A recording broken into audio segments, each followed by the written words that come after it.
Hey guys, welcome to the Daily Dose for Friday, June 14th, 2024. Hope you're doing well. We're going to talk about quarterback money today in the NFL. We have a big new contract. Trevor Lawrence, the number one pick of the 2021 draft, has just signed an extension. 5-year deal for $275 million. I'll get to the average in a minute. Key numbers, 142 guaranteed at signing. So 142 million. That means it's real, true, rock solid guarantee, kind of like a basketball or a baseball contract. So he basically knows 142 million is coming no matter what. There's another 58 million totaling, which would total 200 million guaranteed. Doesn't say what type of guarantees. I would think they're injury guarantees, which are not really that valuable. Just means that if you're injured and can't play the next season, you still have money guaranteed. But my sense is those will convert to guarantees that are real in a little bit of time. So we will have 200 million guaranteed, say, over the next 3 years, they become fully vested.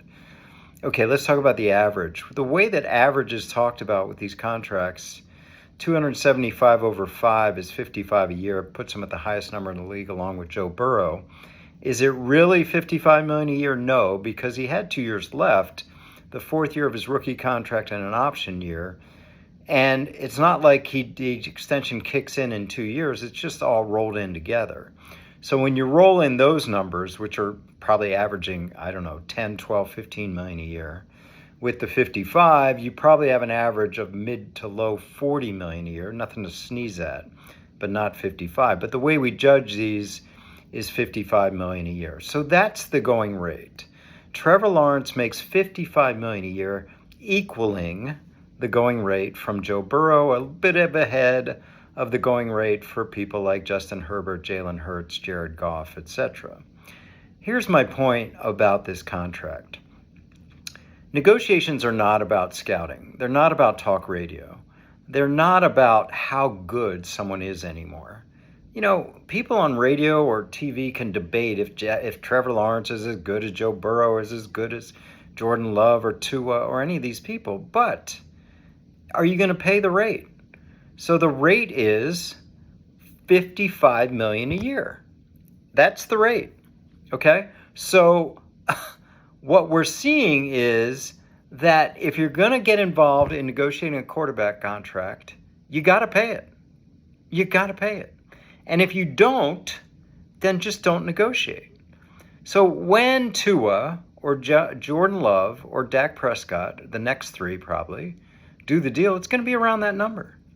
And then you're going to negotiate around the margins in terms of how's the bonus, what's the payout, what's the early money versus late money, how does the guarantee trigger. That's all great for negotiation and risk allocation. But the point is that's the number. So don't get involved in these debates about is he this good or who's better or who's good or he's not that good. If you're going to pay the quarterback, you pay the quarterback. This happened a couple years ago with Daniel Jones. People are saying, well, how could the Giants pay him $40 million a year? Because that was the rate. And if you're going to sign him, sign him. And if you're not, deal with it. Let him go to free agency in a couple years. Now, do I think the Packers are working on signing Jordan Love to a number like that? Yes. Do I think the Dolphins are working on signing Tua to a number like that? I think so. Do I think the Cowboys are working on Dak number like that? Probably not. They probably are looking to take their chances. And Dak will make a boatload next year from the Cowboys or someone else. So this is where we are with quarterback contracts. Are you going to meet the market, which is now $55 million a year for the extension years, not the whole deal, or not? All right. Have a great weekend. Talk to you next week.